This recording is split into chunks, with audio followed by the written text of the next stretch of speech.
Have you noticed something weird about these Chinese words? 美丽, 眼睛, 帽子. 美丽 means beautiful, but if you looked up the first character by itself, you'll see that it means beautiful. And 丽 also means beautiful? 眼睛 means eye, but 眼 by itself also means eye, and 睛 is still eye. And why would we say 帽子 to mean hat when 帽 by itself already means hat, and 子 literally serves no purpose other than to add another syllable? In this three-part series, let's find out why Chinese seems to hate one-syllable words. You're probably familiar with the idea of a compound word. It's a word that's created by combining two existing words, like airport, bookshelf, or toothbrush. And compound words exist in almost every language, including Chinese. Words like 美丽, 眼睛, and 帽子 are all technically compound words, but they are far different from the English idea of a compound word. Here's why. In English, the building blocks of a word are letters. The letters A, N, G, E, L form the word angel, but oftentimes there's another layer. The letters may first form word roots, which alongside prefixes and suffixes then combine to create words. Take a look at the word audience. Audi is the word root, which in Latin means to listen or hear. When combined with the suffix ence, which signifies action or state, the word audience is formed, which means something like those who are listening. Now, what if we try to create a Chinese equivalent of this word? It might be something like 听着. 听 would mean listen, and 着 means one who is. So this word would mean listener. So here is the key point I want you to realize. Did you see what I did just now? I just compared a Chinese character to a word root and a suffix. And this is something a lot of people don't get about Chinese. What exactly is a Chinese word? Is a character a word? It could be, but it can also be a word root. It can be a prefix, a suffix, or a particle. In some cases, it can be all of them. The character di means ground and can be used as a prefix in 地方, as a suffix in 陆地, or as a particle in 小心的. This confusion is further amplified by the fact that many characters have numerous different meanings, different pronunciations, and even different parts of speech. For example, 月 can mean month or the moon. This character can be pronounced 着 in 吃着, 着 in 着急, or 着 in 衣着.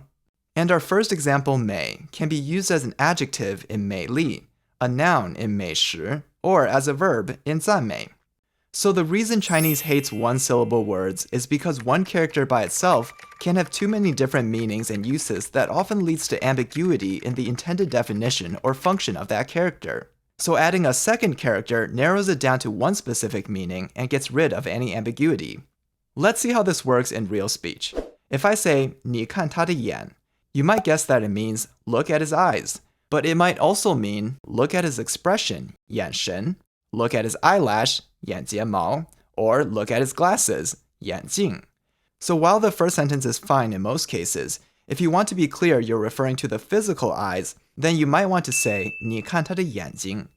And what about this sentence? 这里的气不太好.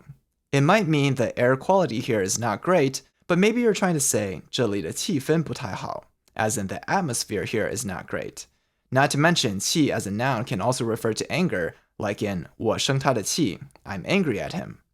So to make it clear you're talking about the physical air, you would say 这里的空气不太好. Finally, if you want to say you can see the moon from the window, you have to say 你从窗户能看到月亮, because 月 by itself actually refers to month 99% of the time. So as a general rule, if a word in Chinese has a two-character version and a one-character version that seem to mean the same thing, the two-character version will always sound more specific, precise, and less vague. I just want to briefly talk about words that end in 子. What exactly is the function of this character? To be frank, I'm almost as confused as you are, but I'll try to explain the basics. In all these words, it seems like there's no loss in meaning if we omit it, but they all sound so weird without it. There are two explanations. The first purpose is the 子 serves to objectify the preceding character. 梳 is a verb meaning to comb, but 梳子 is the physical comb.